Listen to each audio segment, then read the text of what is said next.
Do we have Butthole Steve here, No, or do we have? Oh, or do we have David Cooper? You look so much alike. We do. That guy's a bit of a butthole. But you were going to do the traffic.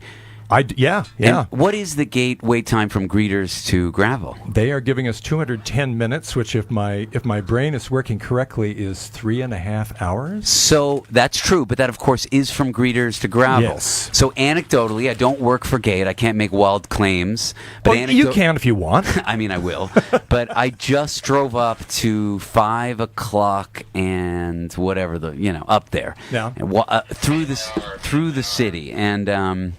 Anecdotally, in my observation, there is a lot of traffic in the city, so when people are planning to make their getaway, they really do have to account for that time out of the city. That could be hours, probably not 10 hours, but in the order of like 90 minutes, 2 hours. So that is something to keep in mind when we're giving these numbers. Okay. And I think the takeaway is if you don't have to leave right now, don't leave right now. Sure. Hang out for a while. Be prepared for more than 3 hours to get to greeters all in. So that's something to definitely be aware of. We've got T-Rev in the studio. Yeah, I was wondering, should I also consider what it would take to get from the gravel to where I'm going? Yes. Yeah, okay. There is traffic on 447. There's traffic on I-80. There are accidents. I know that our last report was traffic is moving, but it is moving slowly. Right. So if people are thinking, hey, I need to be awake for 6 hours to get home, that might not be true. That could be 12 hours, so be well rested. And should I drive safely? If you're butthole Steve, no. But the good news is he's a butthole, so you don't have to be. So yes, very safely, courteously, and respecting not only fellow drivers but the communities you go through. Would I want to ratchet strap all my stuff down really tightly? Again, butthole Steve has stuff flying all off his car, his RV that he wouldn't let people in. But most people, let's say all people, need to carefully secure their loads. Good, like trash and Yes. other items that we wouldn't want to strewn about in this precious land. Wow, it's almost like you've been here before and you know what's going on, T-Rev. Yeah. I think other people listening, this might be their first time. And I should definitely leave my camp without mooping. Is that right? No, moop first. Oh, yeah. Okay, that's the Moop one. first. And moop is, what is that? Matter out of place. And what do we do with that? We want to pick it up, right? Yeah. And maybe take it with us. Yeah, that's trash. Take it with you. This is a Leave No Trace event. There we go. So a lot of time to think about choices you've made, and pick them all up and take them with you. And don't be the kind of person who doesn't return the shopping cart just because you don't have to face the person who does return the shopping cart. Someone is going to have to clean up after you. It affects the event. It's unkind. It's not hard to take the extra time to clean up your campsite. It's kind of like if you went to someone's house and you left all your trash on their front yard. Which, again, if you're butthole Steve, great idea, but for everyone else, terrible idea. So please, do moop your campsites. Do take that extra time. It means a lot to those who have to clean up after you. It means a lot to the future of this event. And we are a Leave No Trace event. That is one of the principles. Drive safe. Well, I just want to add how much I have learned from the mistakes and missteps of Butthole Steve. We all have. Over the course of this event. So Butthole Steve, thank you for your service. Thank you, dude. About a week before the burn, I was very sad because I wasn't going to the burn. I had a 2.5-year-old and needed to stay home to take care of him.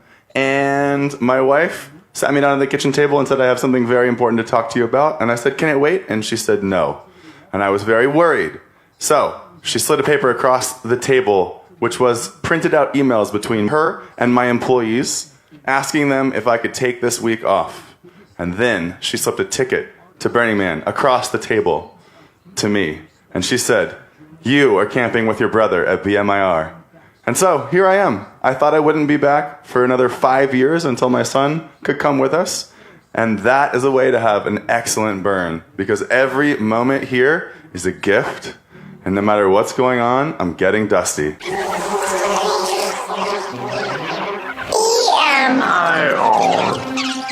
The voice of Blackrock Hive. Animalia.